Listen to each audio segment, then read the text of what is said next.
Wagwan YouTube, yo, welcome to the Mighty Crown official YouTube series, the interview series. And today I'm going to Jamaica. Yes, the baddest producer team out of Jamaica. If you're an artist and if you depend this man, the Riddim, you carry a boss. Nah, lie. Yo, selector can't avoid them man, the Riddim in the dog. Jano. From Vibes Cartel, Mavado, Alkaline, Taras, Riley, Shensia, Sean Paul, the list just goes on. Just, you know what I mean? From the Rising Sun Riddim, Island Riddim, Happy Hour Riddim, Summer.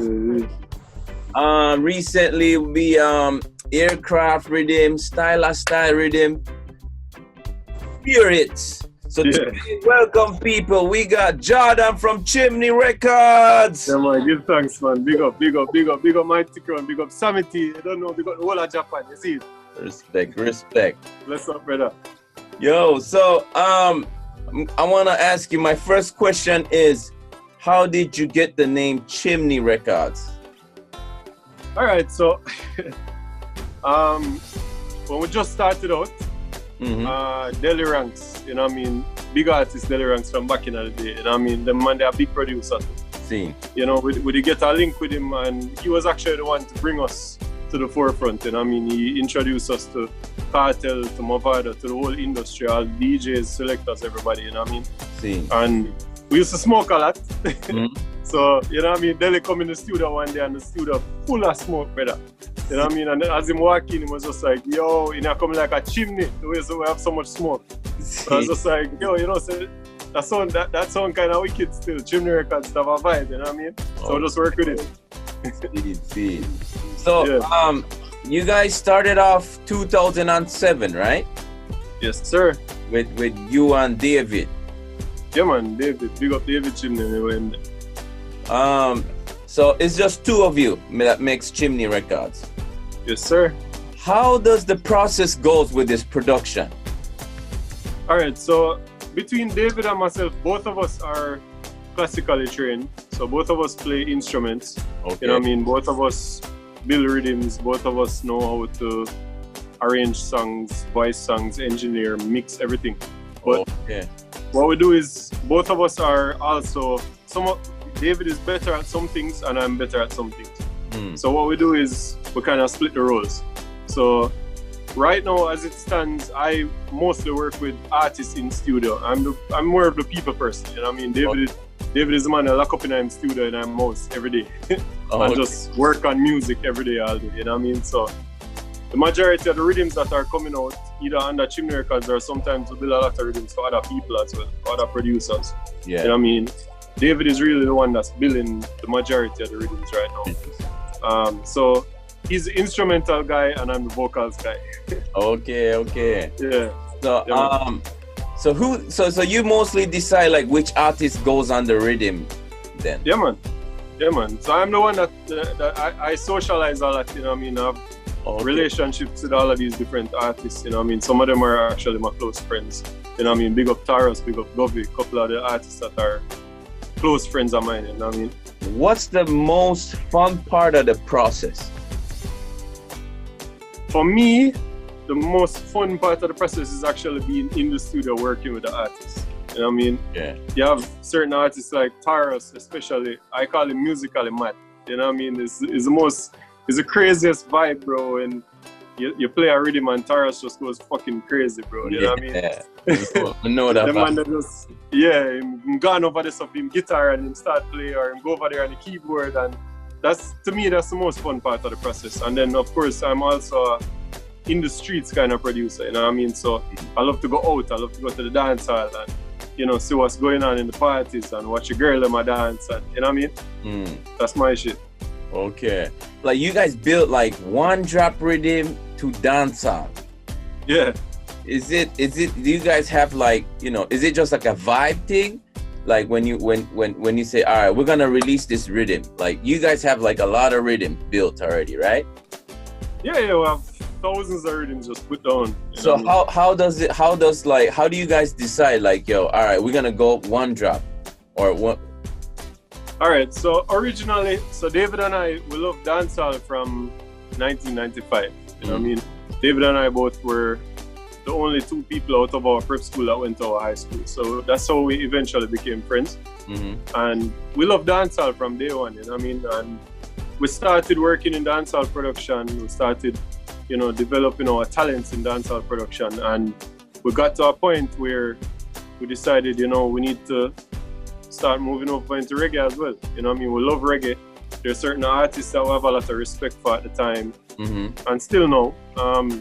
And we decided that we wanted to venture over into the other genre of music. I mean, you know, reggae is root, you know what I mean? So what we did, we're not really the type of people to just jump in the deep end without understanding how to swim, you know? So that's the reason why we produced, as you said, Island Vibes Riddim. So Island Vibes Riddim is like, there's live guitar and it's like a fusion of dancehall and reggae at the same time. So we took our time and transitioned from dancehall into reggae. You understand? Yeah, so with Island Vibes Riddim now, we worked with a dancehall drum pattern, but the chords and the instrumentation was all live guitar. And we also worked with some one-drop artists on that rhythm as well, like Tara Shriley and Ayakti Cargo at the time. You know what I mean? And of course the songs had background vocals. We just wanted to learn we wanted to learn about reggae production at the same time. So after we did that, and you know, it was successful to a point, we decided that we're going to take the time and transition over into reggae now. So we did Island Vibes, and then we did Chill Spot, and then eventually we went into a full-blown one-drop, which is Tropical Escape Rhythm. That's the rhythm that have like Tara Shriley, Give Me Like a One Drop, and Chronic's Ain't No Giving In. At that point, you know, we felt like we were actually ready to produce full-blown one-drop reggae. Okay. All right, this might be like one of the hardest questions. Which artists give you the most problem?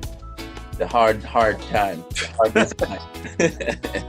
Boy, to tell you the truth, bro, it's like I've gotten so used to working with all these different talents, different vocal ranges, different dynamics. It's like, to me, I don't look at it as problems. Like I don't really have problems when it comes to artists. You know what I mean?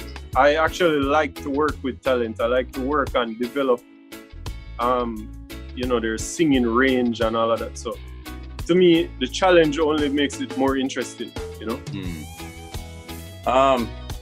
Like, how do you like come up with like the theme of the rhythm? And I also want to know, like, how do you come up with the names of the rhythm? All right, so it's like each rhythm is different, you know, bro. So all right, every single rhythm that we've ever put out, we gave the rhythm the name the night before we released it. Every single one. Okay. Yeah, so we'll wait until all the songs are voiced. We'll have everything put together. We finish mixing all the songs and everything, and then we'll listen through and, you know, we'll fuck around for the whole night. We'll drink some Hennessy and, you know what I mean, laugh and chat and be like, yo, all right, this song sound like this, you know. So like Aircraft Rhythm, for example. Yeah. Idonia voiced, I think he was the last person to voice on the rhythm.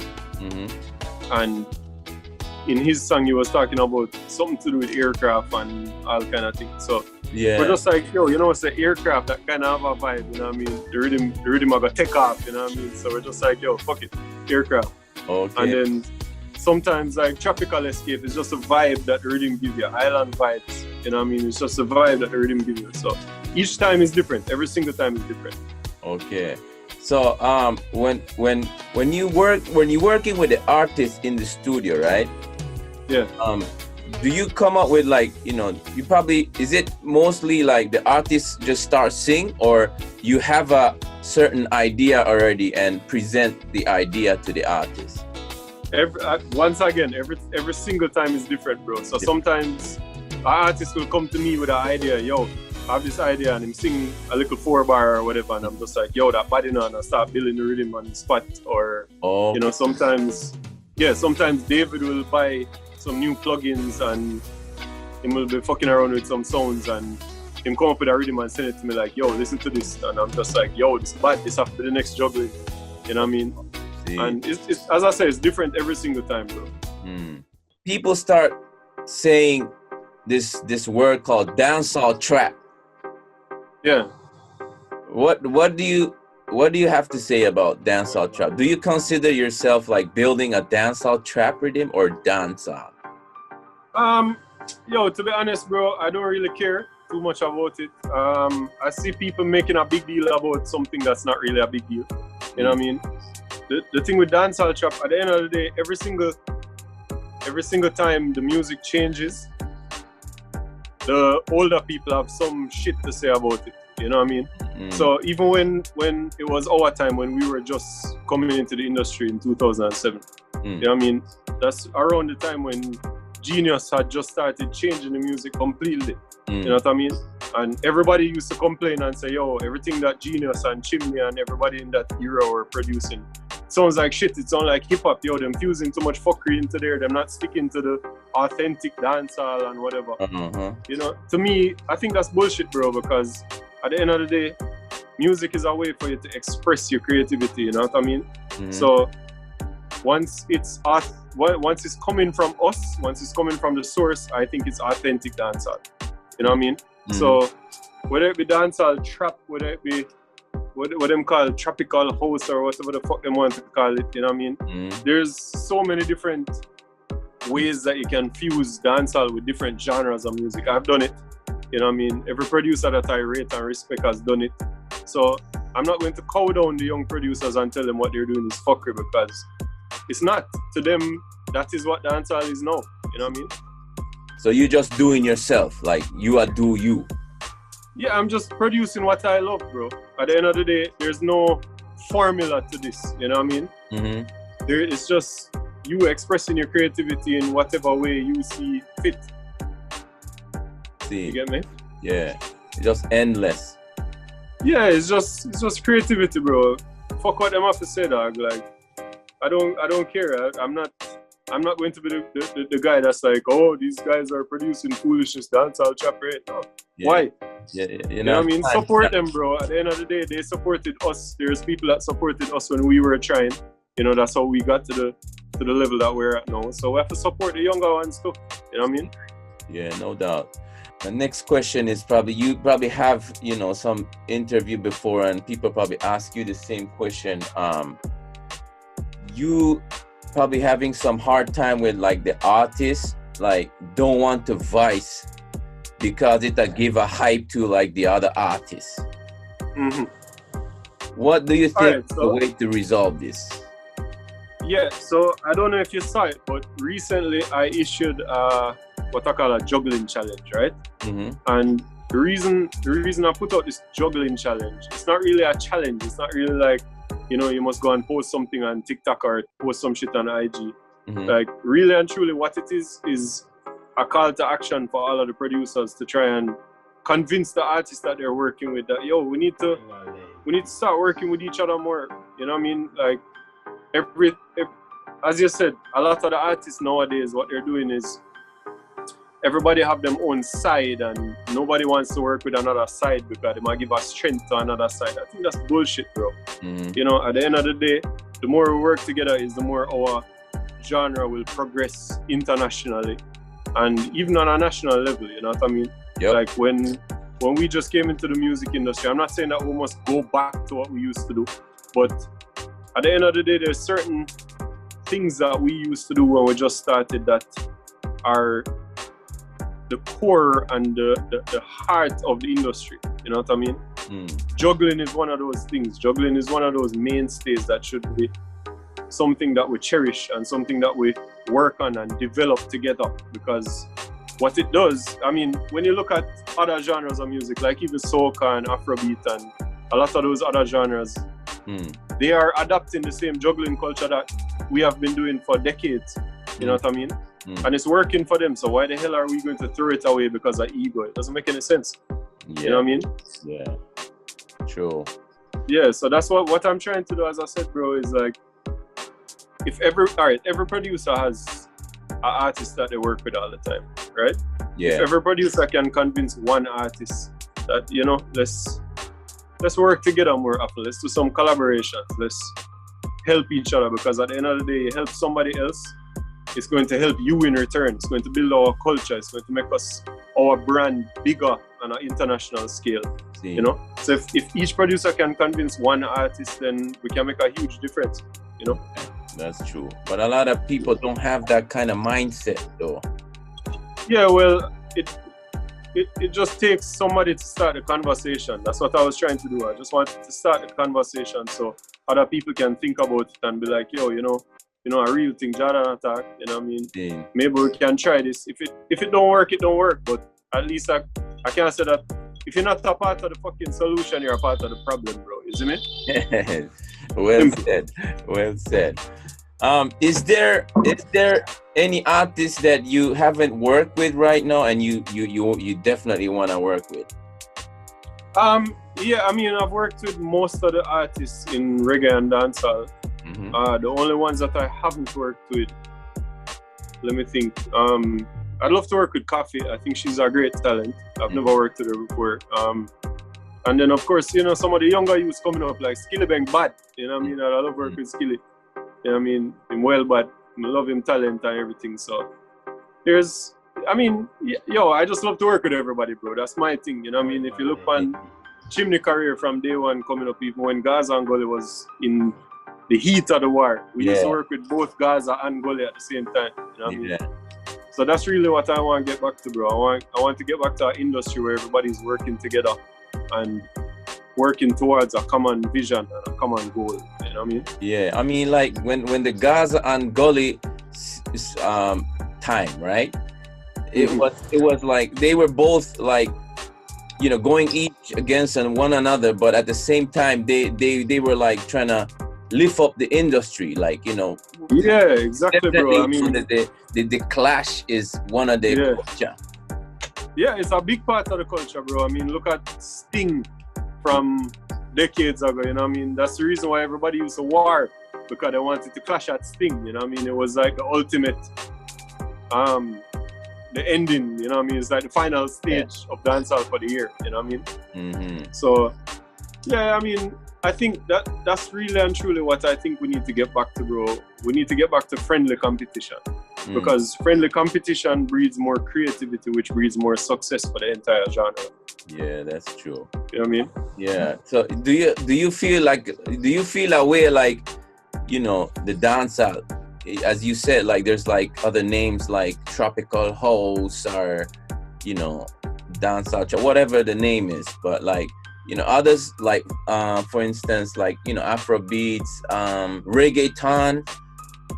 You know, I mean, the only thing I feel away about is the fact that we have been influencing all of these other cultures for so long that they have developed their own industries to the point of international recognition, and we are the root of all of this, and we are not doing anything about it. Instead of us developing our own industry and developing our own culture so that we can be on the main stage with the rest of them. We're fighting with each other instead, you know? That's the only thing that I feel away about. Instead of going to the international market.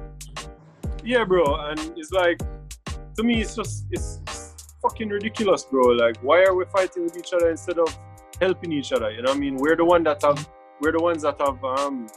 influenced Afrobeat. We're the ones that have influenced tropical house. We influence reggaeton. We influence hip hop. There's so many other genres of music that have been influenced by Jamaican music. You know what I mean? Garage over in London, like drum and bass, all of these different genres that we have influenced. And a lot of them are doing multiples of what we are doing, because instead of developing our industry, everybody is cussing with each other. Nobody don't want to give anybody no strength, and it's fucking ridiculous, bro. So what ends up happening is that the more successful people within the industry, they realize after a time that, you know, it doesn't make sense to stay here and war with everybody. They leave. You know, it's like brain drain back in the 70s, you know what I mean? They end up leaving and producing other genres of music and doing well for themselves. You know what I mean? And you can't blame them, because they've tried here and it's just not working. Besides what you just said, right? what do you think is lacking in the reggae dancehall industry? Like, you know, besides the unity that we are talking about, like, do you think like some marketing strategy is missing, or to go to the international market? What I think is missing, besides from unity, bro, I think structure. Structure is the main thing that I believe is missing. When you look at other industries, there's a full structure, there's machinery behind it. You know what I mean? They have big labels. The labels sign deals with the artists. They have songwriters. They do everything the right way. You know what I mean? When they're putting out songs, they have a way how they put out songs. It's not like Jamaica where a man voice a song for you and tell you tomorrow, yo, it needs to drop tomorrow. Yeah. You know what I mean? In other industries, they structure it the right way, you know? And I think that's a major part of what is missing in Jamaica. But at the same time, a big part of the reason why everything works in Jamaica is because of these same impulsive decisions as well. You know what I mean? Jamaica is a place where we have a lot of crazy shit that happens every day, you know what I mean? Yeah. Jamaica is the most entertaining place on earth to live, bro. Like every day I turn on, I take out my phone and I look on Instagram or whatever, and there's some crazy headline every single day. You know what I mean? Yeah. So I understand a lot of the time we have to make impulsive decisions and we have to make impulsive movements as well. But you know, if we were to structure the industry in a way where some of the more important things, besides from gimmicks and shit like that, that, you know what I mean, it just needs to be impulsive. See. Then we could get a lot further, bro, you know what I mean? Yeah. Do you work with like other musicians? As you said, like you could play instruments and you could do everything by yourself, but do you work with other musicians like that you bring in the studio? Yeah, so one thing that we've always decided is that we are going to stay true to anything that we do. When we produce dancehall music, we stay true to dancehall music. You know what I mean? Like, as I said, I'm an in the streets type of producer. I go out to, obviously not now because of COVID, but I mean, I go out to dancehall every night. I watch what's going on in dance, and we stay true to those things. So like, whenever we're doing reggae production, reggae is one of those things that I always believe needs to be live. Live, you know? Yeah. Yeah. So every single reggae rhythm that we've ever produced has been all live instruments. Okay. You know what I mean? I play piano. I mean, I play a little bit of guitar and drums, but I'm not that great at it. You know what I mean? I have the ideas, but what we always do anytime we're producing a reggae rhythm, we bring in a guitarist, whether it's Monty or Ranai, big up Monty or Ranai, you know what I mean? When we're working on drums, we bring in like Kirkledove or we bring in Unga, you know what I mean? We have Bassy, you know what I mean? Danny Bassy, big up yourself, you know what I mean? Like, we work with a lot of different musicians, especially when we're producing reggae music. Okay. But I mean, obviously, you know, dancehall is not really, we don't really fuck with live instruments in dancehall. See. How about songwriters? Yeah, so recently, I don't know if you saw it, but recently we actually just signed a deal with Sony ATV. Okay. So, yeah, man. So we're actually working on a few virtual camps right now.